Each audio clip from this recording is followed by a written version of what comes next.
Good evening. This is Dr. Bernstein with our May 2018 teleseminar. Before we get started, I want to give you the usual warning, namely that the answers that I give to your questions may not apply directly to you. I intend them to be general answers that help the listeners at large and be of interest to most of the listeners. And there's no way that I can be certain of the answers I give you because to treat a patient, you need to have a full history and a physical exam. And clearly, I can't do that for everybody. So I'm guessing at things, but they're educated guesses. And the idea is that you should learn how to make educated guesses too. Before we begin, I want to remind you that I've screened the questions I'm willing to answer. These sessions are meant to be a free benefit for people who have read my book, Diabetes Solution. If you have not read it, you should take a look because almost all the questions are answered in the book. Unfortunately, those that are clearly and readily found in the book, I'm not going to answer, except if they're very impassioned and of an emergent nature. It's sort of disturbing for me to see how little is known about diabetes amongst the people who have asked questions but have not read the book, whether they're doctors, patients, nurse educators. It's as if the only place that you can really get good information about diabetes is to read my book. There's so many myths out there, so many bizarre diets, magical solutions, and so on. It's really hard to believe that people with a potentially fatal disease know so little about it. Before we start answering questions, I want to let you know that we had an article published on May 15th, 2018 in the New York Times about a study we did that was published in the journal Pediatrics a week earlier. This was a study of a group from type 1 grit, which I mentioned before. That one is ONE, type ONE grit, which is a Facebook group that uses my book Diabetes Solution as a guide. And what the study found was that with 2 years after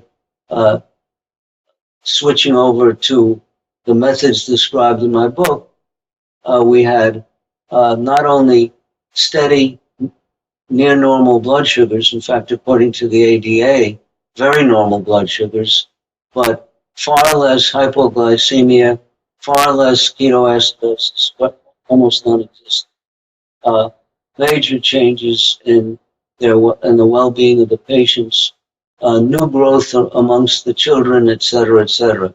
So this appeared in the Science Times, which is a section of the New York Times on May 15th, 2018, and may still be probably found on their website. The actual article would be found on the website of the journal Pediatrics. Now to our first question. I'd like to get your input on wound healing for type 1 diabetes. It seems my wounds heal slower and tend to leave scars. Is there anything you could recommend besides reducing my hemoglobin A1C? Well, this is a difficult question for me to answer because I served in the wound care clinic of a major medical center for 30 for 30 plus years, and I was director of the clinic for about 7 years. So there's so much to know about helping wounds to heal. I'll try to take the most important things. First of all, if you have an open wound, you should not apply hydrogen peroxide or any form of iodine. Both these agents destroy the macrophages that facilitate healing. Those are white blood cells that help the healing process. The topical antiseptic that I prefer is called gentian violet, G-E-N-T-I-A-N. You can get it from your pharmacy if they don't have it in stock. It will do several things. Coat wounds and therefore act sort of as a Band-Aid to keep them from being exposed to further pathogens.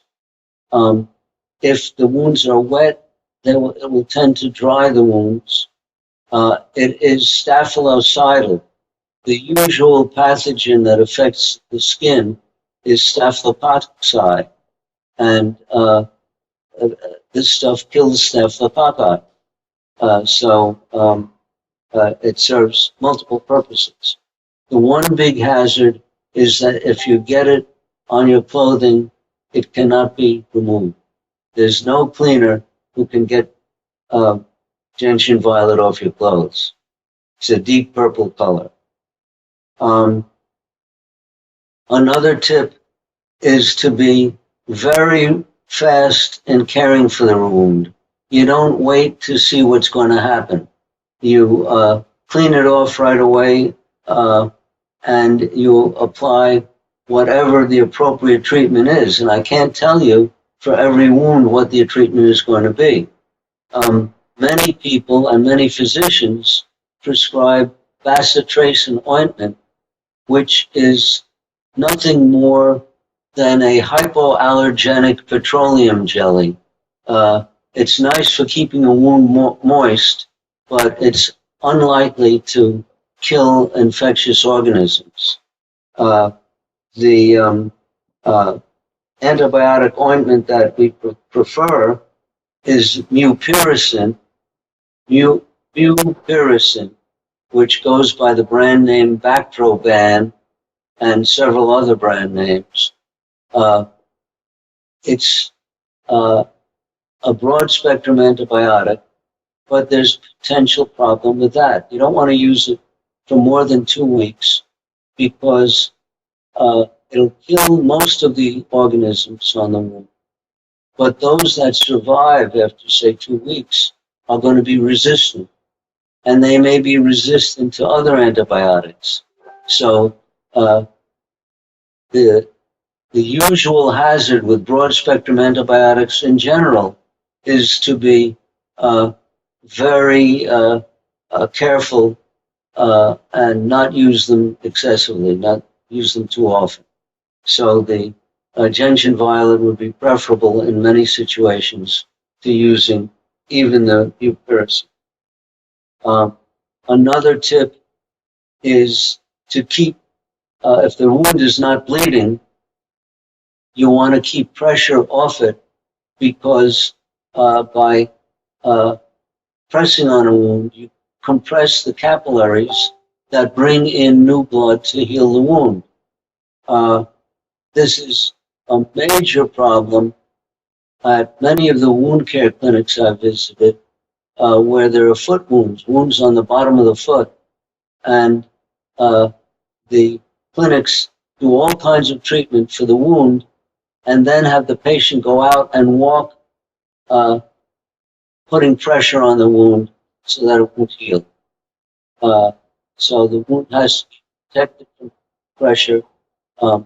If it's on your foot, there are special shoes, special cast that can be modified to take the pressure off the wound site. But even when modifying them, there are tricks. You don't what I used to do was put felt pads inside the cast boots, but you cannot, say, cut a circular hole in a felt pad because you'll be pressing on the wound from the outside all around it, acting like a tourniquet, preventing blood flow in. So I would make U-shaped cuts in the felt to take the pressure off the wound so that blood could still come in and heal the wound. So there are many tricks. It's a sensible but complicated business to properly treat wounds, and many of the centers I visited, as I said, are not doing proper jobs. My cortisol levels were recently checked by my endocrinologist, and the reading was significantly higher than the top end of the scale. Is stress the reason why I experience such wild swings in my blood sugar levels, despite less than 30 grams of carbohydrate a day? I've been a type 1 diabetic for 30 years and have followed your diet for 15 years. Well, one wonders, is he just following the diet, or is she also doing everything else that we recommend in the book, including proper use of insulin and dealing with things like gastroparesis? Now, it is possible that stress can cause erratic blood sugars, but I question whether most people are experiencing such extreme stress that they'll always have wild swings. Rather, I would expect that someone who's been diabetic for 30 years has gastroparesis. And we have a whole chapter in the book devoted to gastroparesis. And for people who are doing everything right, except deal with the gastroparesis, that's the likely reason for wild blood sugar swings. So I suggest that you read that chapter. There are medications for treating it. We use liquid diets. There's a whole collection of approaches to the treatment of gastroparesis.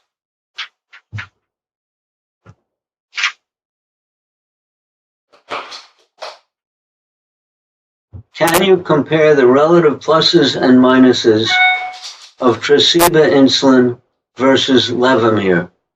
The major difference is that Tresiba lasts longer. For most type 2 diabetics, I find that they can get away with taking it only once per day, whereas with Levemir they may have to take it twice a day.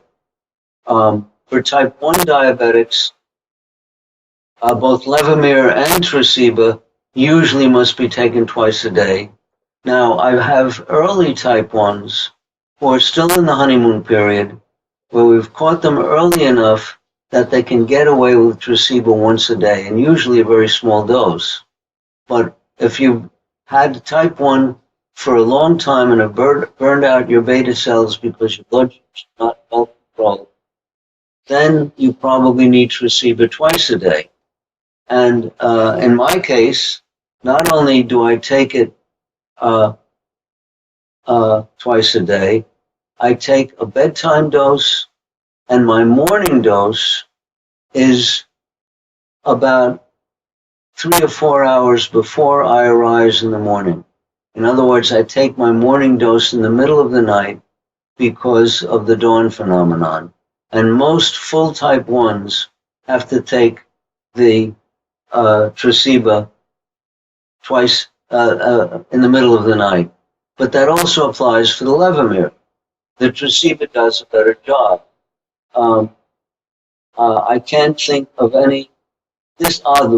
One potential disadvantage to the Tresiba is it's probably harder to get. Not all pharmacies or insurance plans will cover it. The manufacturer does have coupons that will pay the insurance copayment, but it will not cover it if the insurance pays nothing. So essentially, one disadvantage to Tresiba is it may be harder to get. It may even be more expensive.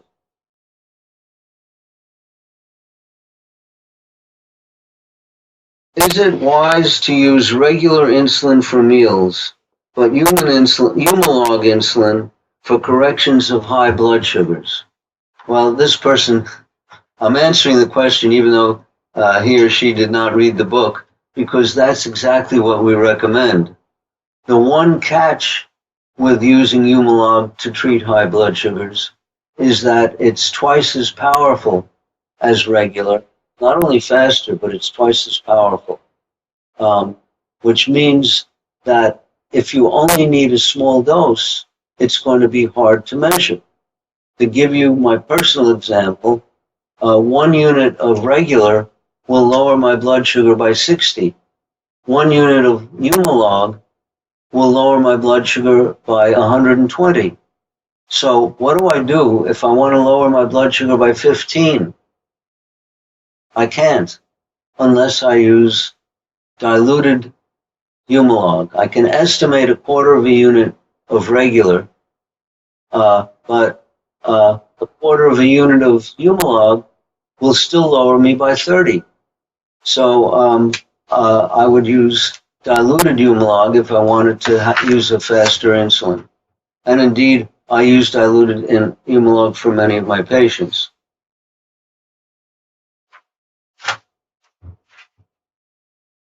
My blood sugar is 2 to 3 times a day over 200 milligrams per deciliter, but not for a long time because I take insulin and bring it to a normal level. But this blood sugar scares me.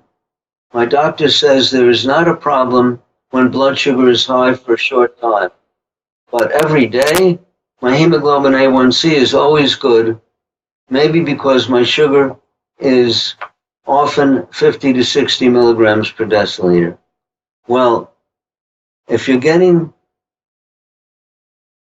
this could be a type 2 diabetic, probably has not read my book, because the book does indicate that blood sugar variations might be potentially more long-term hazardous than a steady high blood sugars.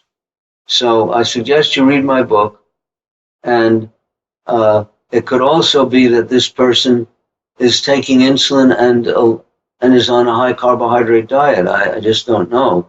But I say read the book, and if you're type 2 diabetic and not overeating, it should be possible to get normal blood sugars and level ones. I don't agree that it's okay to have high blood sugars for part of the day every day. I've been following a low-carb, high-protein diet and recently developed a kidney stone. It was not pleasant. Could the low-carb diet be a cause or contributing factor for this? No. In fact, my kidney stones began when I was about 22 years old, long before my low-carb diet. I was on an ADA diet in those days, and I've been making kidney stones ever since, and more of them when I was on the high-carb diet than on the low-carb diet. Kidney stones, I believe, are inherited. They do run in families, although no one in my family that I know of had kidney stones, but I have patients who come from families of stone makers. Do you know why it sometimes takes my Novolog an hour to work when I take it 15 minutes before my meal? I have now started taking it an hour before, and it keeps my sugar more level. Should I just move to regular insulin like you recommended in the book? Well, here's someone who actually read the book. And You do what it says in the book. The regular gives much more predictable effects. It's also easier to measure because it's not as potent. And that's basically it. What do you consider industrial-sized doses of insulin? Well, I would say probably about 1.5 to 2 times what a non-diabetic, your size, your weight and height would be making. Now, how do you know what a non-diabetic makes? You don't. There was I can only think of one study that was published on this subject, and that was reported in an endocrinology textbook published maybe 40 years ago. So, that said that 100, I think it said 150-pound person makes something like 25 to 30 units per day. So if you're taking, if you're not overweight, that's a non-obese person. If you're not overweight and you're taking 50 units a day, you're probably taking an industrial dose of insulin. If you're overweight, on the other hand, you're insulin resistant, and a non-diabetic, similarly overweight, would be making a lot more insulin than the 25 units per day, perhaps.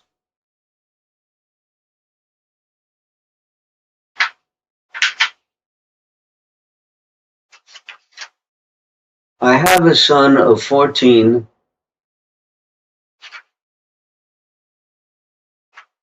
weighs 38 pounds, recently diagnosed with type 1 diabetes.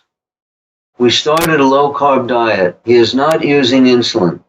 He sometimes raises his sugar level until 140 after meals and then goes down. He is between 70 and 100 most of the time. Do you recommend using any basal insulin, and how do I measure the amount he needs?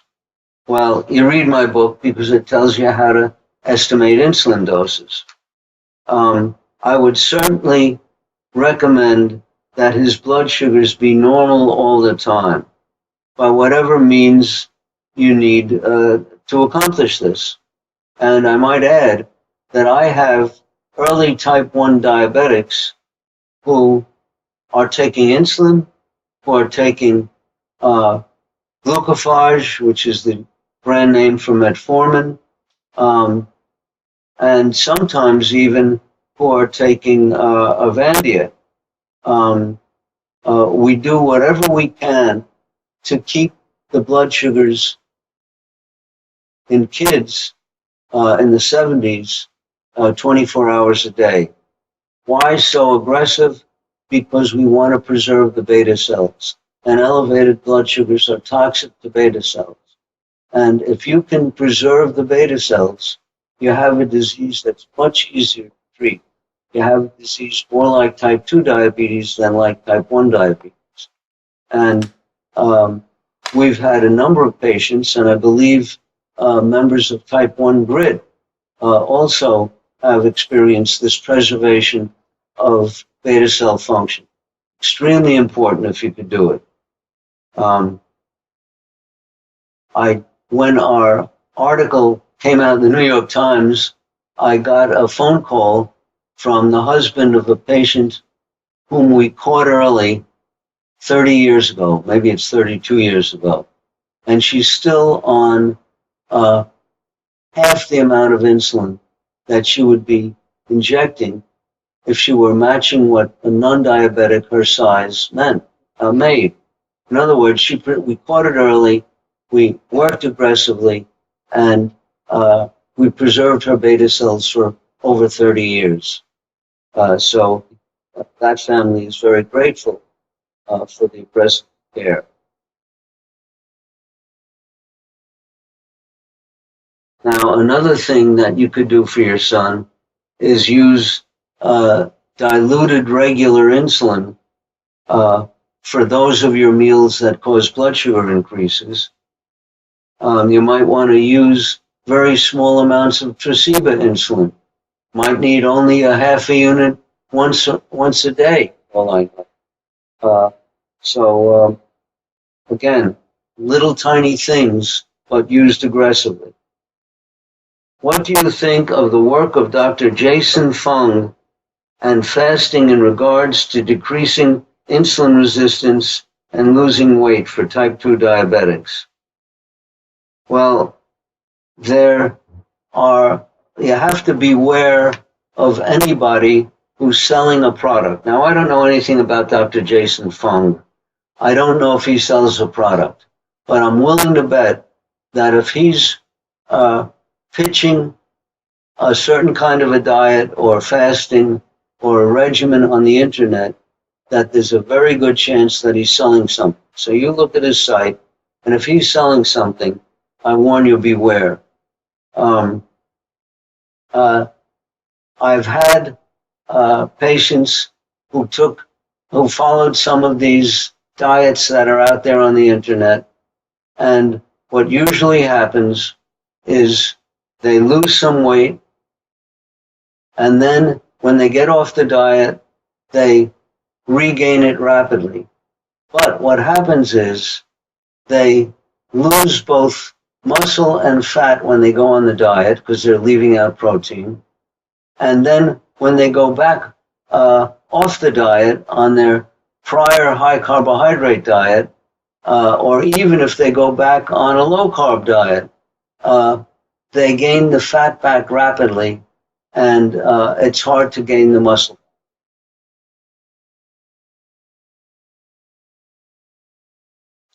On page 190 in your book, Dr. Bernstein's Diabetes Solution, 4th edition, it says the protein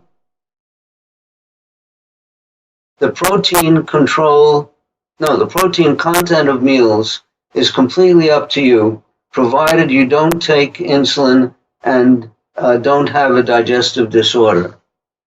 And he asks me to explain this. Could you clarify? I probably should not have said that. What I meant was that insofar as blood sugars are concerned, I like initially when I start a patient on a diet, I guess at what I think the patient might be needing. And I show him samples of plastic foods that contain that amount of protein. And I say, would this amount make you comfortable? No, it's too much. You'll feel full. Or no, you'll be hungry if you only have this amount. They decide, the patient decides, based on looking at the samples, how much he's going to eat. That's how we started off. Now, if it looks like he's not going to be getting enough, but he says that he'll be full if he eats more, I might want him to have snacks to get more. The point that I made in the book was that the initial guesstimate is based upon what a patient would like to have. And that usually is what they need. It usually works out very nicely. On occasion, I have to change it. But usually, again, it's because the patient has said to me, I'm still hungry. I'm not getting enough, or just the opposite, I'm getting full. I am 67 years old. My blood sugar is 116 to 125 in the morning. I don't take any medication, only diet. What should I do? First thing you should do is read my book. And although the ADA would say that your blood sugars are in the normal range, I would say, first of all, what are your blood sugars after meals? They could be much higher after meals, and that might be where we would start addressing things. And of course, in my book, the first thing we do is cut the carbo in the diet. There may be still require medication to cover the meals. Then we have to look at what happens when you're fasting. If you don't eat for a day, do you still have high blood sugars? Or if you go up overnight, even if you've not had a big meal near bedtime, maybe you need some basal medication to cover the fasting state overnight. So go to the book, and it goes into all of these things. I have the inherited lipoprotein small a syndrome. The only, and all of his lipids are in the normal range, except apparently for an elevated lipoprotein small a. And the only change I made between two tests, he had two tests. It was higher on, I think he went on a low carb diet, but I'm not sure. But he had two tests, and they differed by maybe 20%. And he's wondering why there's such a difference. Well, first of all, the specimen for lipoprotein small a is very sensitive to temperature. I think it has to be frozen. I don't recall the details, but it's very dependent upon the handling of the specimen and can vary from time to time, both because of the handling of the specimen, but also because it might change from time to time. If you have a very high blood sugar, about a high liposmall a, let's say it's 175, and it goes up to 210, percentage-wise, that's not a big change. That sort of change fluctuation can be expected. There are other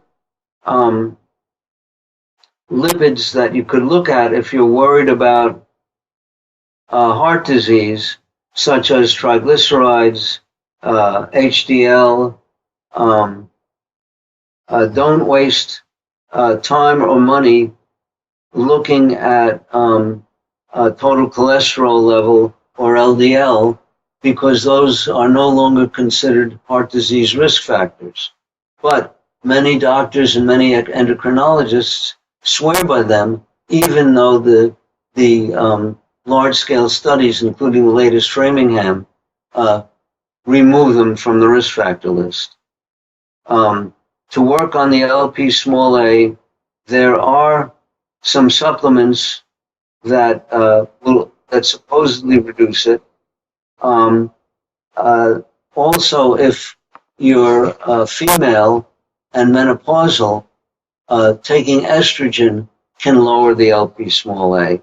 Or if you're female and had your ovaries removed, and that's why your LP small a is elevated, estrogen replacement can lower the LP. 60-year-old female, newly diagnosed pre-diabetic, with A1C of 7.3. Now, 7.3 is an average blood sugar of something like 190 milligrams per deciliter. That's clearly grossly diabetic. I don't know what kind of doctor told you that you were a pre-diabetic. I'm not sure why I'm not diagnosed as diabetic. Well, you're smarter than the doctor. Without medication, in 3 months, my A1C is 5.3% by diet and walking. So this person cut her Carbo, apparently, and got her A1C way down. It's only slightly elevated, an average blood sugar of 112. Food consumption is 16% carbs, 83 grams. I'm slowly cutting back on carbs to reach a blood level of 83. Well, what should I do when I get dizzy by cutting carbs? First of all, you should read my book, Diabetes Solution, and it'll tell you to check your blood sugar. If you're getting dizzy and your blood sugar is low, then it could be from cutting carbs and cutting carbs too rapidly. And the book warns you. It says if you're used to a blood sugar of 112 and you rapidly bring it to 80, you might get symptoms that feel like hypoglycemia. Whereas if you bring it down more slowly, you're less likely to get these symptoms. So read the book, and my first suggestion is check.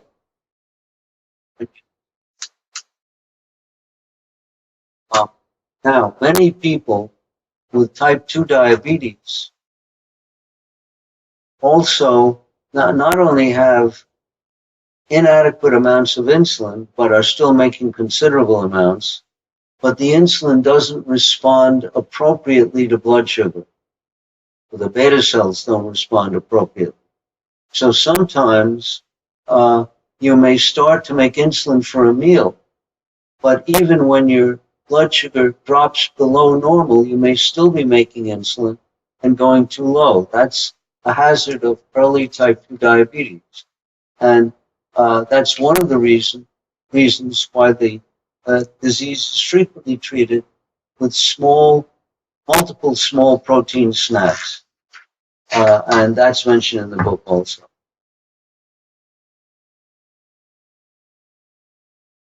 Type 2 for 30 years on insulin.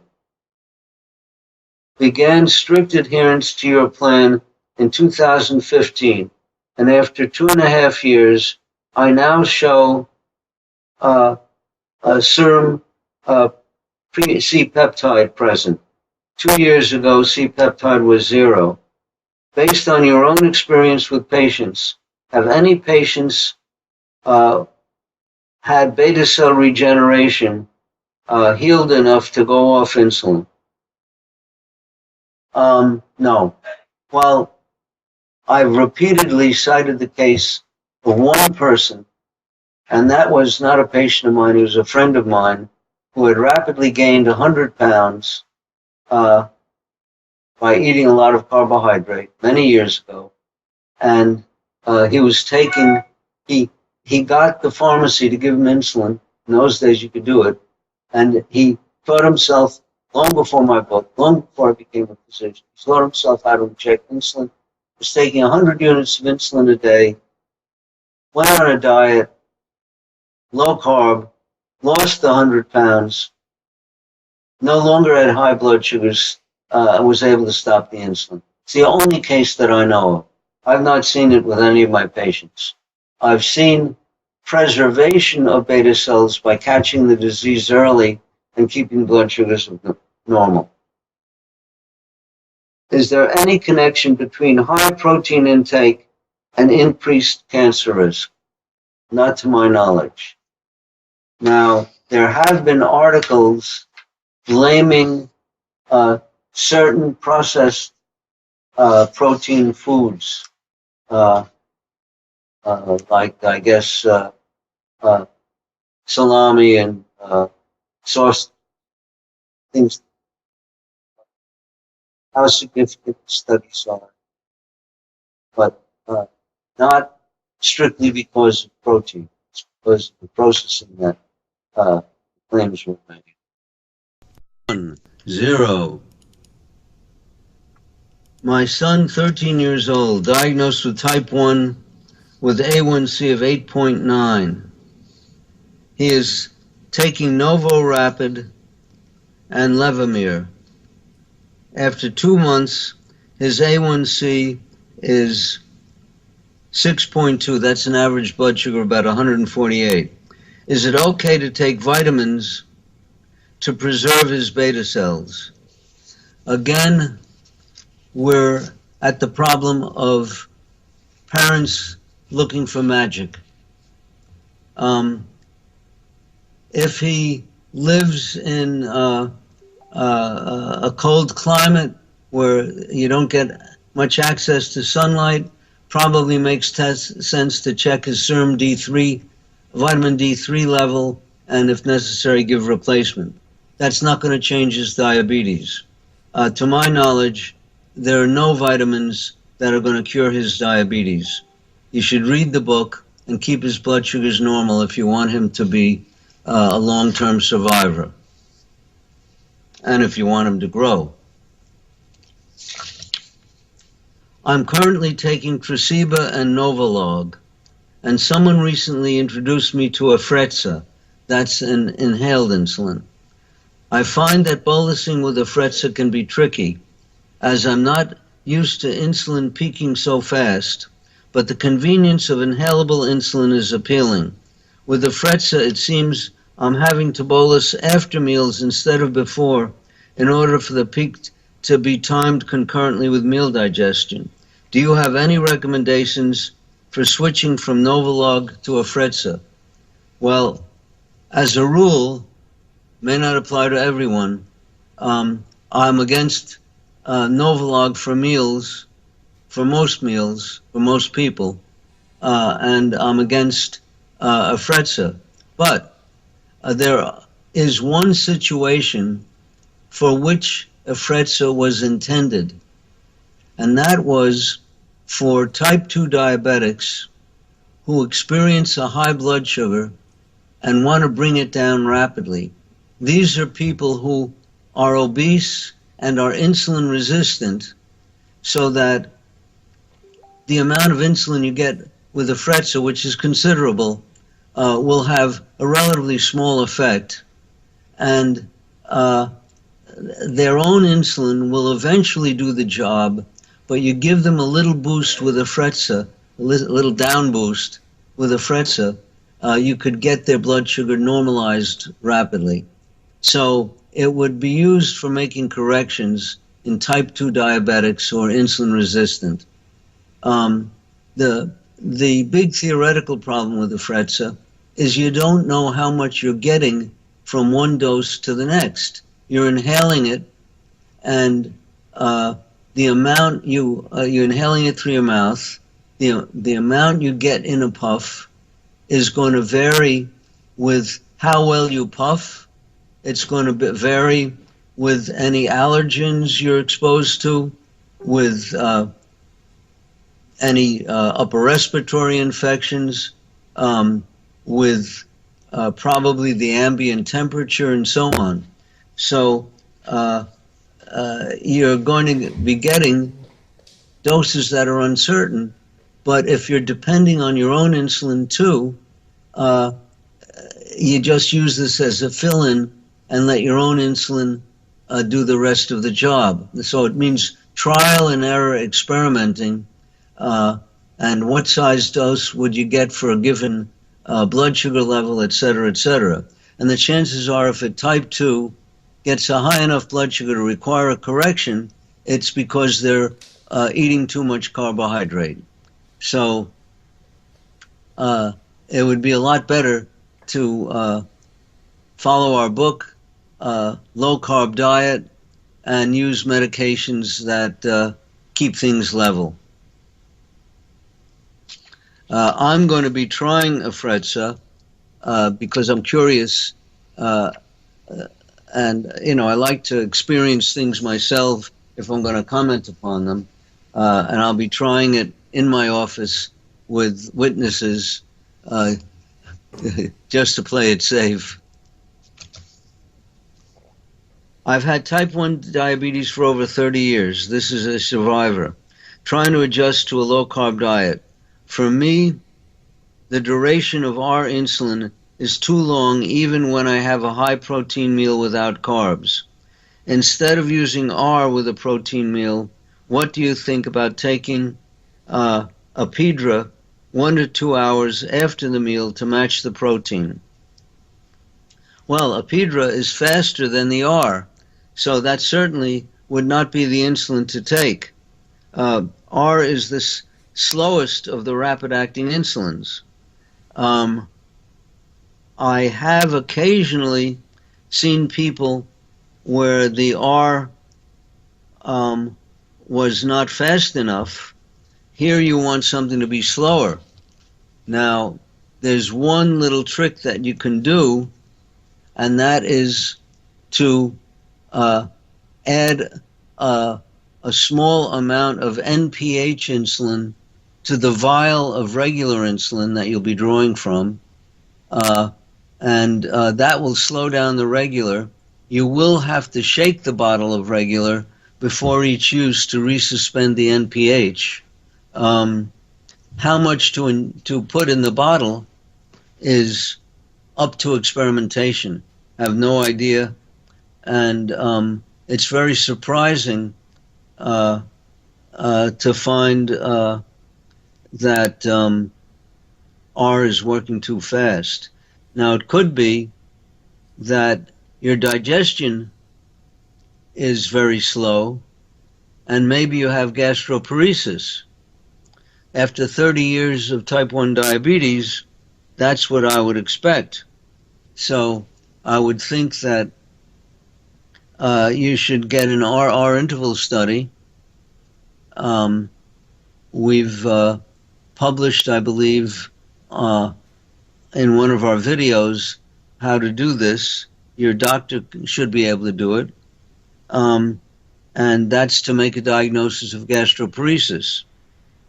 Or you can just assume you have gastroparesis and then try some of the medications we recommend to confirm it. And there's a whole chapter on gastroparesis in my book.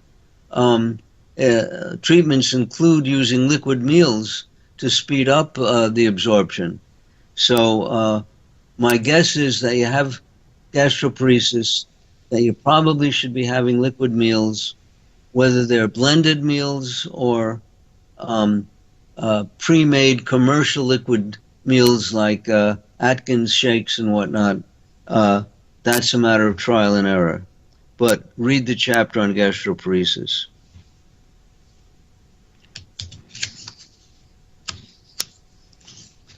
My 3-year-old daughter has type 1 diabetes 3 months ago.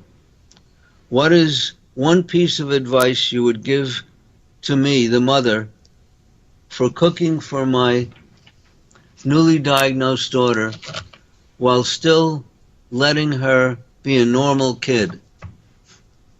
This is a very common problem with parents, where they want the kid to be normal and ignore the effects upon growth, upon longevity, and et cetera, caused by high blood sugars. The normal becomes the important thing, and the well-being of the child becomes secondary.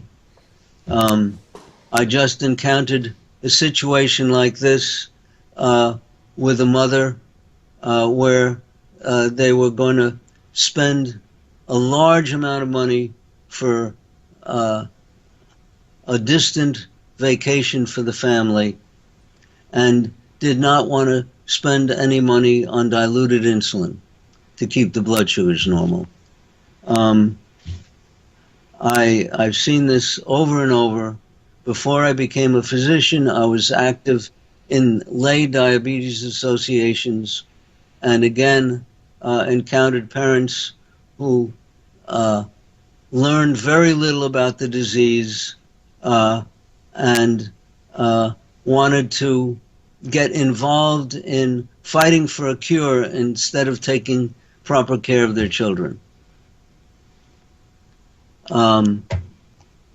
You could read my book, Diabetes Solution. It has some sample diets in it. There's another book called Diabetes Diet that actually was written by the mother of a type 1 son, and the mother owns a gourmet restaurant, and he gets gourmet meals for each meal. Or if you go to Type 1 Grit, you can see what some of the parents are doing in the way of delicious meals for their kids. But to uh, think that your kid is normal in the sense of being without diabetes and trying to make her think that way, I think that's a mistake. You can be super normal, and I know of many kids who outperformed their classmates athletically, intellectually, and so on, but have diabetes and are taking good care of it because they're not pretending that they're normal in the sense of being non-diabetic. I've been fasting now for 8 days.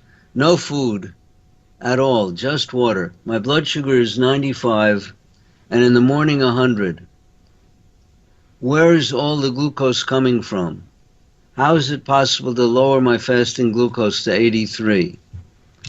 Well, I would suggest that you read my book. I assume that you haven't been diagnosed as diabetic, but if your fasting is 100, it could be that you're mildly diabetic. You could check your hemoglobin A1C. If it's over 5, you probably have very early diabetes. And you could also take a look at your blood sugar after meals. That's the most important time to check. So I'd suggest, aside from reading my book, the first thing you do is check your blood sugar after meals. Type 2 for 5 years. Were you able to reverse your kidney problems? Well, if you read my book, you'd know that they were reversed many, many years ago. Probably more than 50 years ago. So that my kidney function today and 50 years ago was probably normal. Now I have to think to count just when. I started normalizing blood sugars around, say, 1972. And by 1975, the proteinuria was normalized. So 75 is not 50 years ago, 43 years ago. Okay?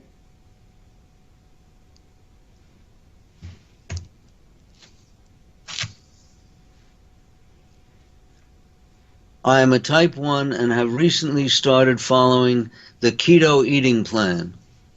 Now, just hearing that, I start getting worried because most keto eating plans are, number one, not adequately low in carbo, number two, grossly inadequate in protein, and therefore dangerous.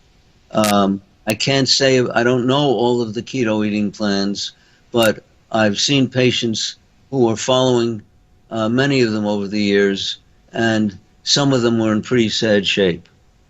I find that even after a month on keto, my liver keeps dumping glucose basically all day long. I did some research and think that going on metformin may help my situation of constant high blood sugars. Do you have an opinion on whether that might be the best course of action? Well, first of all, what's happening, if you are not eating carbohydrate, if you're really not eating carbohydrate, where are you going to get blood sugar from to keep your muscles going? And let's say the ketones are keeping your brain going. And the ketones only are made after you stop converting your muscles to glucose. So if your blood sugar is going up, you're still converting muscle mass and possibly other proteins in your body to glucose. If you read my book, you'd know this. It's called gluconeogenesis. And you may need a low carbohydrate diet and medication. And you picked metformin. For all I know, you may need injected insulin. I don't know. If you're going after metformin, I recommend that you go after the brand glucophage, which in my experience is probably, unless the generic metformins have changed, the glucophage is probably twice as potent as the generic metformins. But read my book. What's your opinion on Januvia? I am currently taking with metformin and concerned about risk of pancreatic cancer. Well, Januvia is what's called a DPP-4 agonist. It destroys the enzyme that destroys GLP-1, which is an enzyme, a hormone made by the intestines when you eat a meal. And it has a near zero effect upon blood sugar. I don't think it's been associated with pancreatic cancer, but GLP-1 agonists, and this enables GLP-1 to go up, have been associated with pancreatitis. So the Januvia possibly may be associated with pancreatitis, but since it does almost nothing for blood sugar, I don't see any reason for taking it. There may be some rare individuals where it has a small effect, but I've tried it on my patients and seen no effect. I'm interested in trying Jarrow Formula's Alpha Lipoic Sustain 300 and Evening Primrose Oil to reduce my doses of injected insulin. In your book, you warn against R-alpha lipoic acid if you have a family or personal history of cancer. Well, I don't warn against any particular antioxidant. The R-alpha lipoic acid is a potent antioxidant, and we now know that as cancers grow, they go through stages where oxidants help them to grow and proliferate, and they go through stages where oxidants hinder growth. And depending upon what stage you're in, taking an antioxidant can be beneficial or harmful. And since you probably have no way of knowing what stage you're in if you have cancer, I would say that it probably makes sense not to fool around, or to speak to your oncologist if you have cancer. If you don't have cancer, I doubt that this will do harm, but I doubt that it's going to change your insulin dose. You could try it and see. It's been supposedly used successfully in very high intravenous doses to treat neuropathies. But it's so much easier to have normal blood sugars and use that which we know for sure reverses neuropathies than to go after something magical and hope.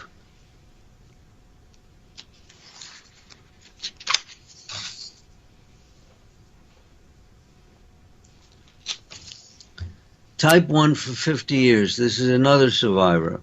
I gained weight in the past few years, 245 from 180 pounds.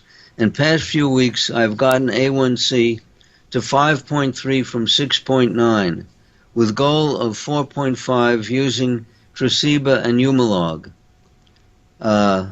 Again, I certainly wouldn't use Humalog. And this person, diabetic for 50 years, probably has gastroparesis, and Humalog is much too fast in insulin for people with gastroparesis. Humalog for meals. Would you recommend generally for long-term type 1 Victoza for weight loss to help to deal with carb cravings? Well, if you read my book, you'll see that indeed we do recommend it. It doesn't work for everybody, and many people find that after a while they become tolerant of the Victoza. When that happens, we switch them to Byetta and maybe to other GLP-1 agonists, and we sometimes rotate the different ones over time as tolerance develops. Not everyone develops a tolerance. Some people find that the Victoza helps curb their overeating indefinitely. So it's certainly worth trying. But I would read you the book about treating your diabetes and your likely gastroparesis.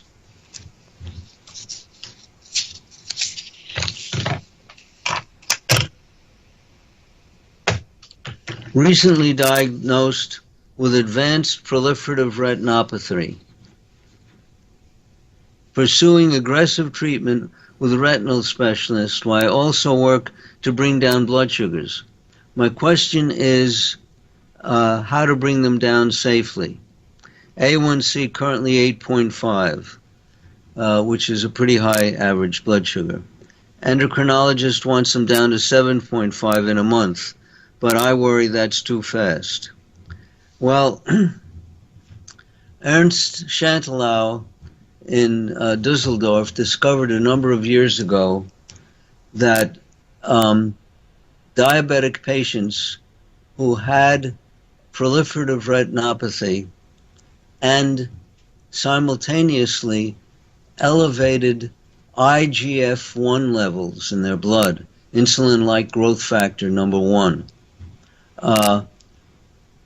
would get more severe retinopathy if they rapidly brought down their blood sugars. So the first thing I would recommend is that you have your doctor check your IGF-1 level. And if it's elevated, I would say that you bring down your blood sugar slowly. But 7.5 is not, an A1C of 7.5 is not a normal blood sugar and will certainly predispose to proliferative retinopathy and also macular edema. 7.5 corresponds to an average blood sugar of about 190 milligrams per deciliter, which is more than double normal. So if your IGF-1 level is normal, I would think that you could bring down the blood sugar as rapidly as possible. I've had several patients with macular edema who brought their blood sugars down rapidly. They didn't have high IGF-1, and they reversed the macular edema.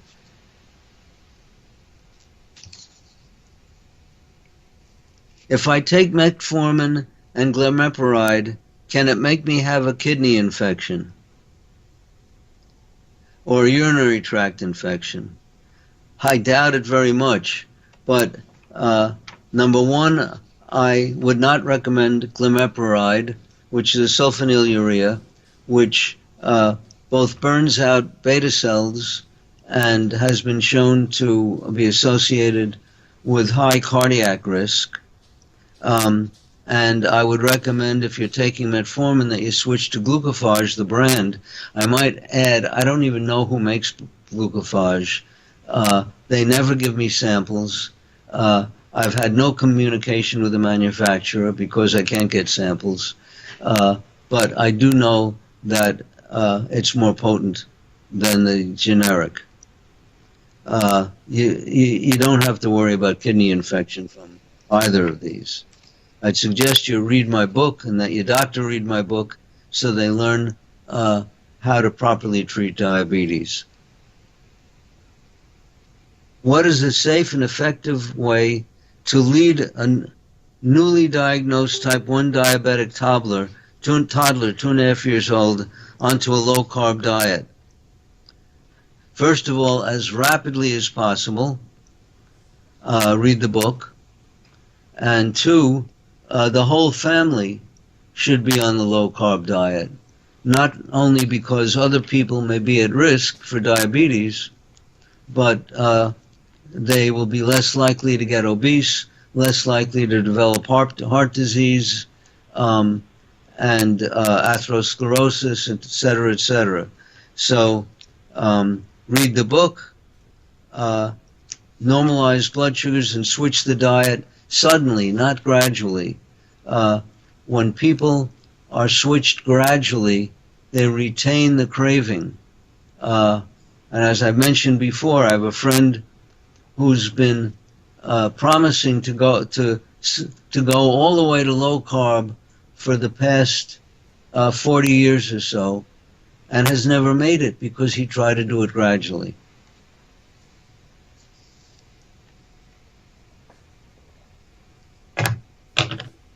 Stop. Well, thanks for listening to this teleseminar. We will next be broadcasting on Wednesday, June 27th, 2018. Look forward to seeing you then. Have a good month. Enjoy the summer. Winter in Australia.